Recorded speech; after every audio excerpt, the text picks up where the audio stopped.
Central FM. Equilibrio.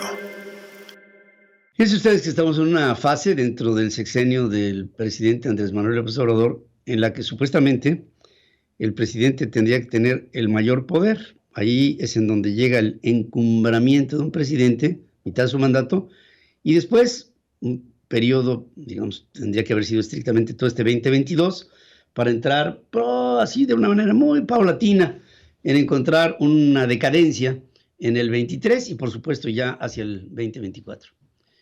A lo largo de mi vida como periodista he visto a muchos presidentes, unos que se van con mucho gusto, con ganas de dejar el poder. Uno que ya quería irse era el presidente Ernesto Zedillo. Al final de su administración, lo recuerdo, él decía muy enfático: ya me queda poco tiempo de estar aquí y esto me marcará otra vez mi libertad. Hubo otros presidentes, como fue el caso de Carlos Salinas de Gortari, que se negaban a hablar de la sucesión presidencial y que cuando le preguntaban al presidente ¿y quién es el ungido por su partido político como el tapado?, él decía: ¿de qué me están hablando? Como tratando de ignorar que el tiempo pasa y que con el tiempo algo irremediable, irremisible, es que te vas del poder. Incluso hubo un momento, cuentan las consignas, que el Estado Mayor Presidencial le dijo al entonces presidente Salinas: señor presidente, ya suelte las amarras, esto está por terminar. Y vino entonces la cadena trágica de la muerte de Colosio y toda la sucesión de después. Pero en el caso de Andrés Manuel López Obrador hay un par de situaciones que creo son atípicas de este gobierno que se empezaron a dar antes de tiempo. Una, en el 2021 se abre la caja de Pandora y se empieza a hablar de aspiraciones de unos o de otras para llegar a ser el candidato de Morena a la presidencia de la República.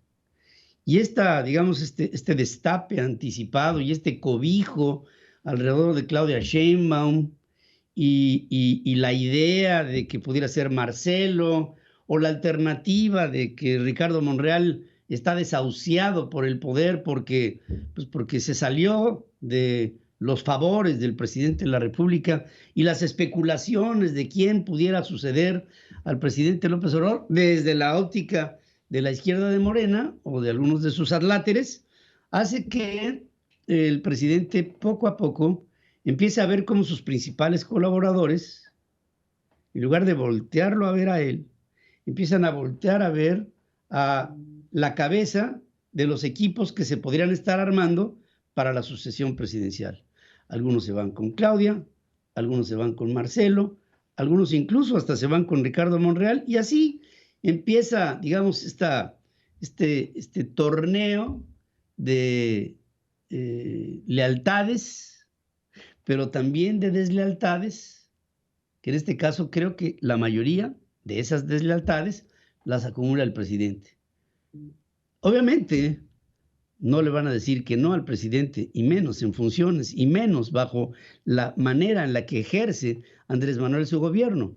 Este estilo personal de gobernar del presidente López Obrador, que es unívoco, que es omnisciente, que es omnipotente, que es vertical, no se va a perder de la noche a la mañana. Pero sí, estoy empezando a ver cómo se trasluce que algunos que otrora hubieran sido sus más fieles seguidores, hoy empiezan a deflectar, o se empieza a ver entre esos grupos que hay la inquietud. Por ejemplo, Arturo Herrera, que empieza a sacar ya comunicaciones que hablan en contrasentido de lo que el presidente hace percibir de lo que es, por ejemplo, la pandemia. Y que Arturo Herrera advierte que el proceso podría ser mucho más agudo de lo que se acepta en el gobierno de López Obrador.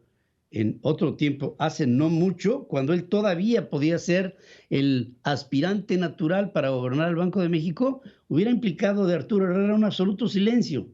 Pero en este caso no.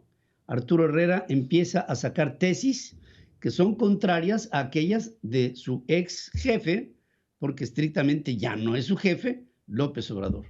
Pero creo que el caso más sonado en este momento, dentro de esta soledad que se empezará a notar pronto, es Ricardo Monreal. A Ricardo Monreal, primero, el presidente lo saca de la lista de los posibles aspirantes sucesores a él, después le dan un trancazo a través de Cuitlagua García y meten a la cárcel al brazo derecho de Ricardo Monreal, y después Ricardo Monreal empieza a decir que los radicales en esta sucesión adelantada en Morena pudieran acabar con el país.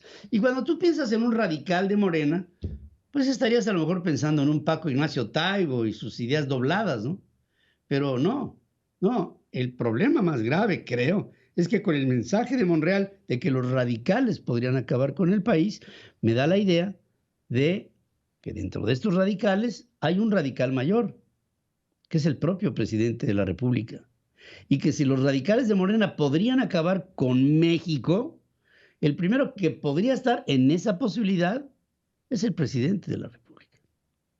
Entonces, hoy es Monreal, ayer es Arturo Herrera, antes otros, como el primer secretario de Hacienda que hubo en la administración del presidente López Obrador, y después la cadena de eventos que se derivaron de lo que fue la serie de encuentros y desencuentros que hubo de algunos de los principales funcionarios del gabinete presidencial, que poco a poco van siendo dejados de lado en el camino del poder, se convierten en de seguidores, en potenciales enemigos del presidente, que estarán tirando obuses por debajo del agua, cual si fueran submarinos, para bombardear a un presidente de la República que cada vez lo veo, se antoja y se muestra más vulnerable. Creo que esa es la palabra clave para describir a López Obrador el día de hoy. El hombre está vulnerable, lo veo débil. Fíjense, y eso no es creo que no es una percepción mía, es una percepción que se da porque, pues para eso está ahí Bárbara Tijerina, para que nos hable del lenguaje corporal. Se ve y se muestra débil, se muestra confundido. En las mañaneras sus ideas no son claras. Y hoy, para colmo de mal, parece que está enfermo de COVID. Porque otra vez está hablando con un tono así que parece que está enfermo, pero dice que tiene gripe. Con todo esto, digo, todos nos podemos enfermar, por supuesto, pero el presidente de la República se ha mostrado cada vez más distraído, cada vez menos específico en aquellas que son sus metas principales, y está difuso, como que no hay dentro de su desorden una planeación que por lo menos lo lleve a defender la parte que para él es más importante. ¿Y cuál es la parte más importante para el presidente a defender? Pues sí, él mismo. O sea, lo más importante para López Obrador es López Obrador. Y veo a un López Obrador que en muchas ocasiones hasta desinteresado se le ve. Un hombre que poco a poco se está apagando.